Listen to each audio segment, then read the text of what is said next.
Did you know you can grow your own saffron? This was news to me a handful of years ago, and I have been a little obsessed with it ever since. And it is so easy to grow, such a joy, because it's crocus. Granted, same genus, different species as the crocus that blossoms in the spring. It in fact blossoms, here we are, in November. It blossoms in the fall, and it'll differ depending where you are, but check it out. And the saffron itself, they're the stigmas, the female receptive part of the flower. And you plant these corms, what the particular name for the bulbs of the crocus, 4 inches down. And then, oh my gosh, look at that. Here is the corm itself. And then they have these long stalks, and this is above the ground, and there is the blossom. And you can see the yellow, that is full of pollen, but those long red stigmas, that is the saffron itself. And so when they're in peak blossom just like this, we'll come and mid-morning we'll pluck them, and then we'll dry them inside our home carefully, and those precious little threads, then we soak them in milk, in broth, in water, and we use them in all kinds of curries and paellas and all of the amazing recipes of the world. And holy heavens, if you've never tasted fresh saffron, and perhaps you've hardly even tasted saffron because it's so ludicrously expensive, and there's a reason, of course, it takes 75,000 crocus flowers to make 1 pound of saffron, the spice. But it's also just so exquisitely special. There's no flavor quite like it in the world. It's like honey vanilla with a bit of bitterness, with this hay-like umami that is just, there's nothing like saffron. And so yes, it's expensive not only because it's so rare and so precious and takes so much to make so little, but the flavor itself is absolutely exquisite. And they're really easy to grow. So we plant them in fall, and they'll blossom most likely that fall. If not, it'll take 2 falls, but usually they blossom 6 to 8 weeks after you plant them. We plant them 4 inches down, and you can see we plant them in containers as well as in our perennial flower beds.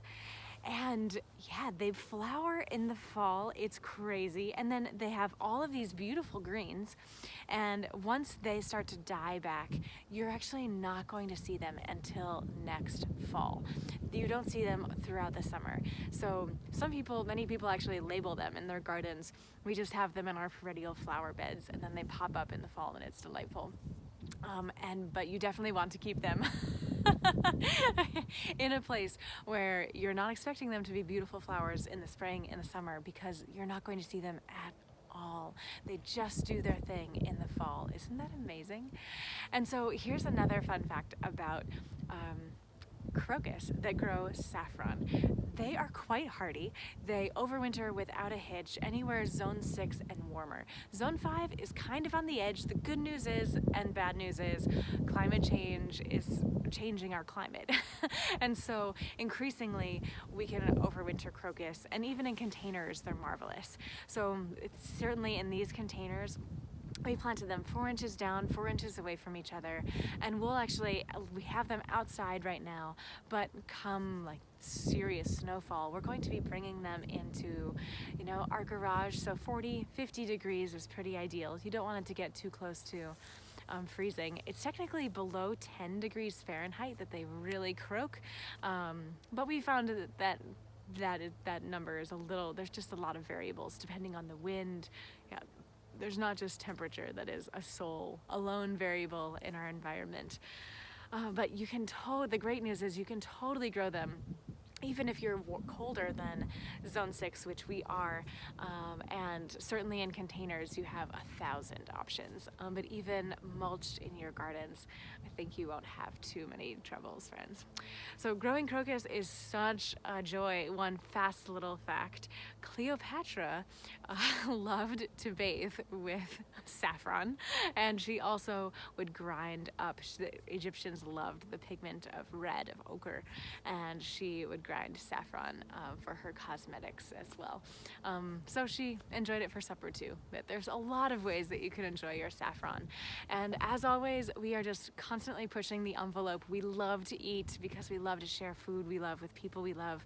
And so that leads us to constantly be experimenting, growing seeds and bulbs, corms, and all kinds of things to really explore the edges of what we can grow in our short seasons here in the Finger Lakes.